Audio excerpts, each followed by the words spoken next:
Sejam bem-vindos. Hoje a gente vai falar um pouquinho de números complexos.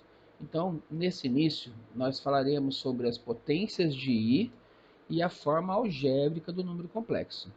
Vamos entender um pouco o que é número complexo. Número complexo é todo par ordenado AB que pode ser escrito na forma A mais BI, onde A e B são números reais e I é a unidade imaginária. Ou o I é igual a raiz quadrada de menos 1. Essa forma é chamada de forma algébrica de um número complexo. Só para vocês entenderem, o número complexo ele surgiu na necessidade de encontrarmos, por exemplo, raízes quadradas de número negativo. Então, quando eu resolver uma equação, eu chegava num delta, por exemplo, negativo, dentro do conjunto dos reais, a gente não consegue dar continuidade. Dentro dos números complexos, a gente vai partir da seguinte afirmação. A raiz quadrada de menos 1, a raiz quadrada de menos 1 é igual a i. Então, partindo dessa afirmação, a gente tem, por exemplo, aqui, ó, quando acontecer dentro do conjunto dos complexos, eu tiver uma raiz quadrada de menos 25. Como que eu posso resolver essa raiz? Eu vou escrever que o menos 25 é o 25 vezes menos 1. A raiz quadrada de 25 é 5 e a de menos 1 é i. Portanto, a raiz quadrada de menos 25 é igual a 5i. Partindo dessa necessidade, a gente vai trabalhar agora um pouquinho no entendimento das potências de i. As potências de i, elas variam praticamente em 4 valores, tá? Sempre o resultado de qualquer potência de i vai se encontrar dentro dessas opções. Então, o que a gente pode afirmar aqui quando eu falo de potências de i? Ó? Olha só, nas potências de i, para calcular, por exemplo, um i elevado a n, o n é um número natural, por exemplo, um i elevado a décima, um i elevado a vigésima, a gente tem que conhecer esses 4 valores. Quando eu tenho o i elevado a zero, qualquer número elevado a zero é 1. O i elevado à primeira, qualquer número elevado à primeira, é ele mesmo, então dá i.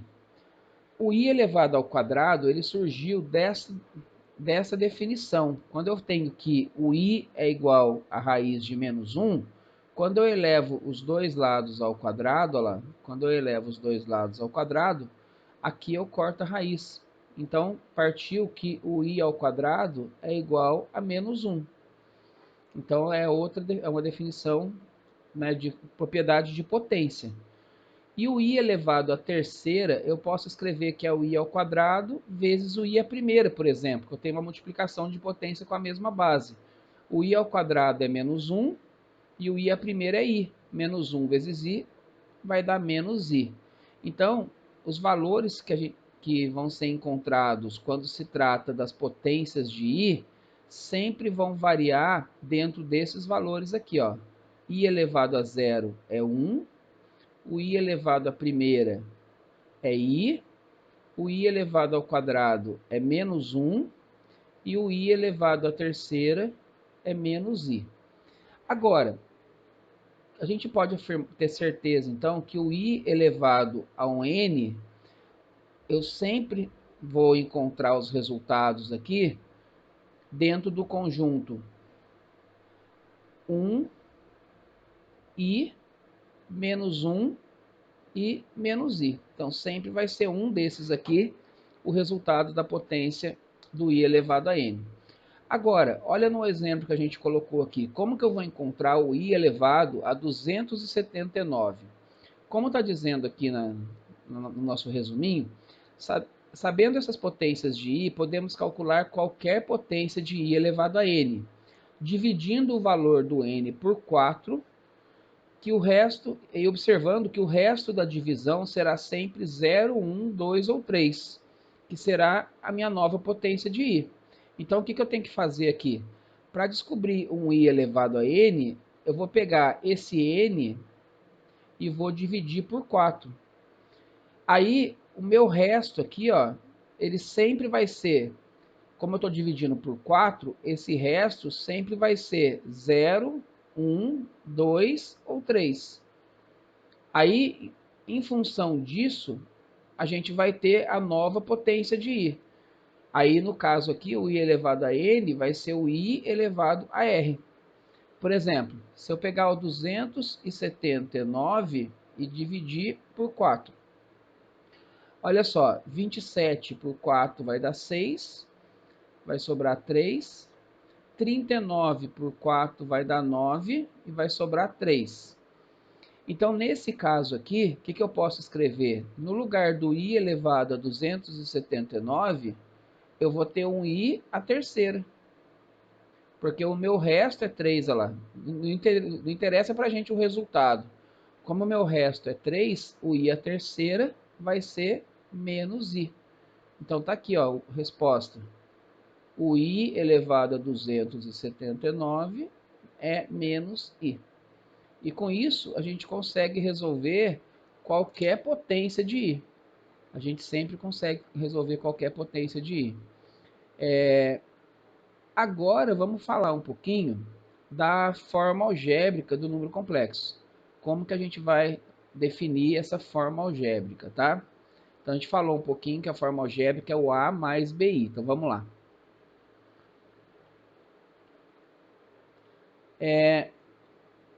Só para a gente dar continuidade aqui, olha só. Então, vamos lá.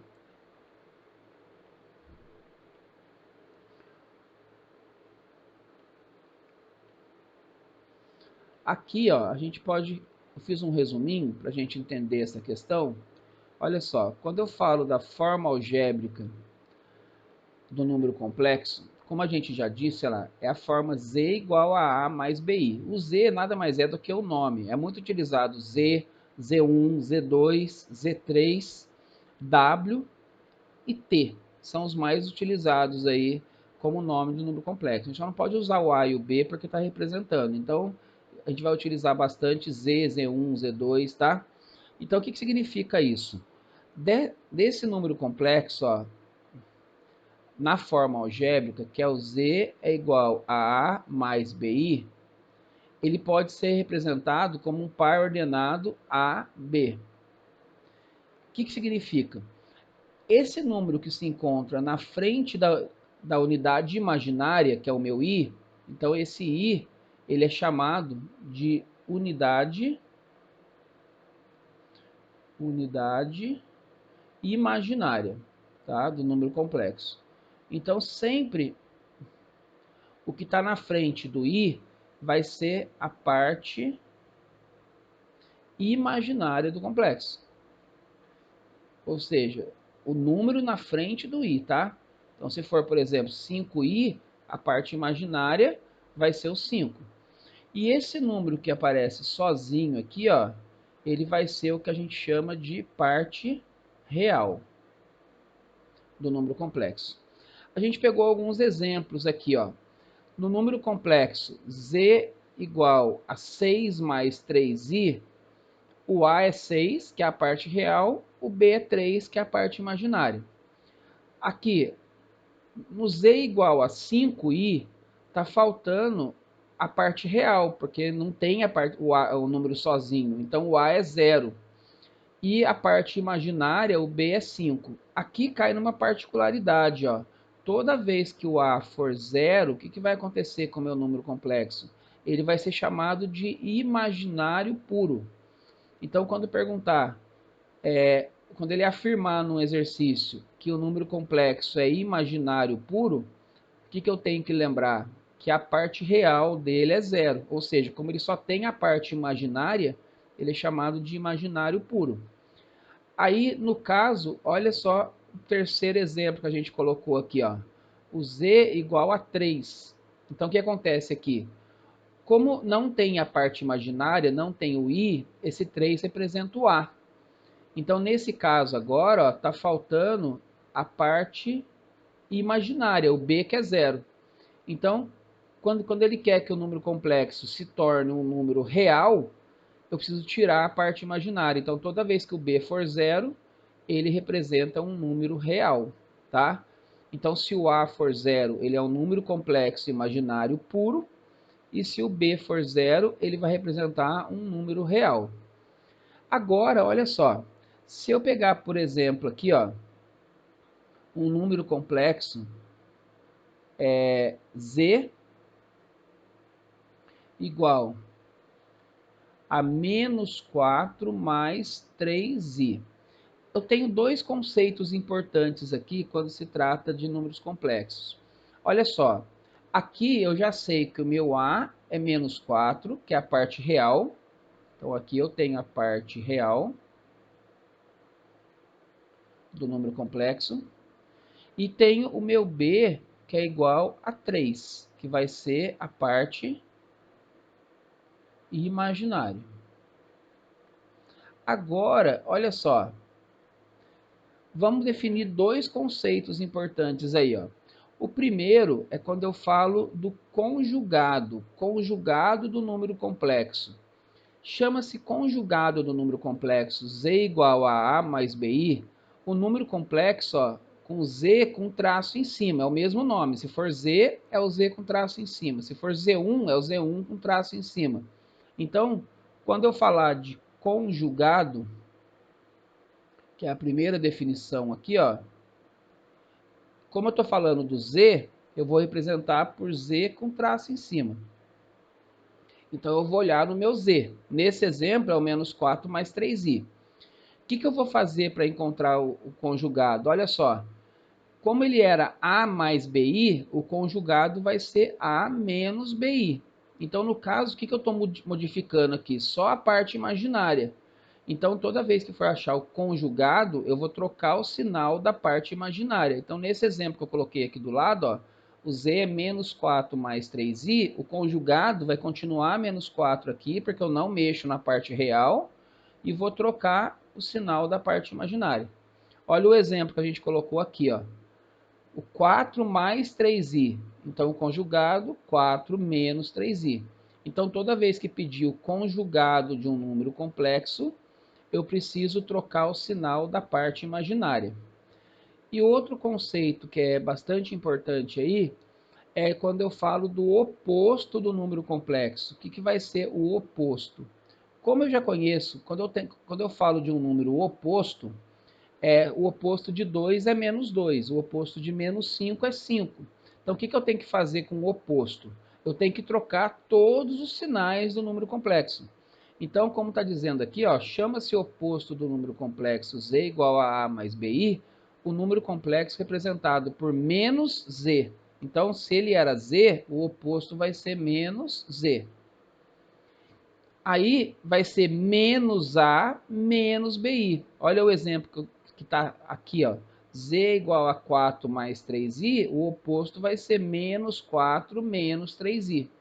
Aqui, ó, se meu Z é igual a menos 4 mais 3i, o oposto vai ser 4 menos 3i. Então, aqui a gente tem dois conceitos importantes relacionados com números complexos. Então, a gente falou um pouquinho aqui das potências de i. Então, quais são as potências de i que são importantes para a gente guardar aqui, ó? Quando aparecer o i elevado a zero é 1, o i elevado à primeira é i, o i elevado ao quadrado vai ser menos 1 e o i elevado à terceira vai ser menos i. Então, a gente vai guardar essas quatro potências de i. Partindo dessas quatro potências, a gente consegue encontrar qualquer potência relacionada no exercício. Então, é só dividir por 4 e pegar o resto, tá? Aqui a gente falou um pouquinho da forma algébrica, que é o A mais BI. Aí, todo número complexo na forma algébrica pode ser representado por um par ordenado. Por exemplo, nesse caso aqui, ó, o meu Z menos 4 mais 3i é o menos 4 com 3. Então, se ele está falando que é um número complexo, o menos 4 representa a parte real, o 3 representa a parte imaginária, tá? Então, essa foi uma pequena introdução aí da forma algébrica.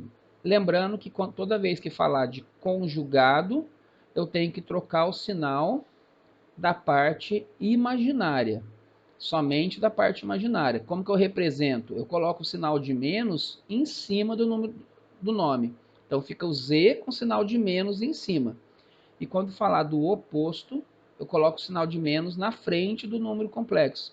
Então é menos Z. Aí eu troco todos os sinais. Espero que vocês tenham entendido. Muito obrigado.